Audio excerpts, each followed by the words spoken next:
This is Self-Made Millennial. I'm Madeline Mann. You know, I love reading nonfiction, I love reading autobiographies, but reading resumes really bites. Let's make your resume a bit more riveting, shall we? We'll make it a page turner. One page turner. In this video, I'll share a tip that will show a bit of personality on your resume while still remaining professional, and it will make your conversations in your interviews more authentic. So my advice is to delete your skills section and add an interest section instead. Let me go into detail with both. With most people, their skills section is a big waste of space. They'll write things that are very broad, don't give much context. Like if you've been a CEO in the past and you put leadership as a skill, yeah, I'd hope so. There are jobs where this section is important. Maybe if you're a software engineer, you want to list what languages you can code in. But do that briefly, save the space, and instead put an interest section. Now, many people already do this. They'll put an interest section or a personal section, but they do it in a way that actually makes them seem incredibly dull. The majority of the time, I see people write that they are a foodie or they love travel.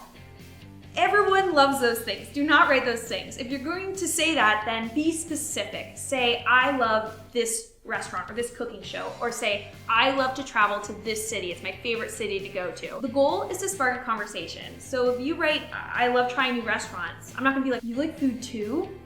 So do I. But if you say, I've created a map of where all the best taco trucks in LA stop, I'm gonna be like, wow, that person sounds interesting. I'm gonna ask them about that. Another great example is Michelle Ward. She has an amazing site called When I Grow Up. It gives tons of exceptional career advice. I suggest you go there. I'll link it in the description. And in her About Me page, she writes about a lot of legitimate things that she's accomplished, but then she just throws in there that she's a Judge Judy contest winner. Now, I don't know what that means, but if I saw that on her resume and she came in and I was interviewing her, I would definitely ask about it, and I think it would be a really interesting conversation. Know that not everyone's gonna bring up what you wrote in your interest section. It's not supposed to be something that appeals to everyone, that everyone can relate on, but when someone does see something that they relate to, that's an opportunity to create a meaningful human connection with them. It'll make your interviews feel more natural and authentic. So give us some good reading material and zest up those resumes.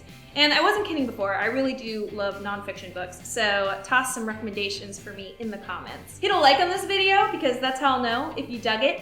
And I come out with new videos every single week, so make sure you subscribe. I've got to go read all these resumes.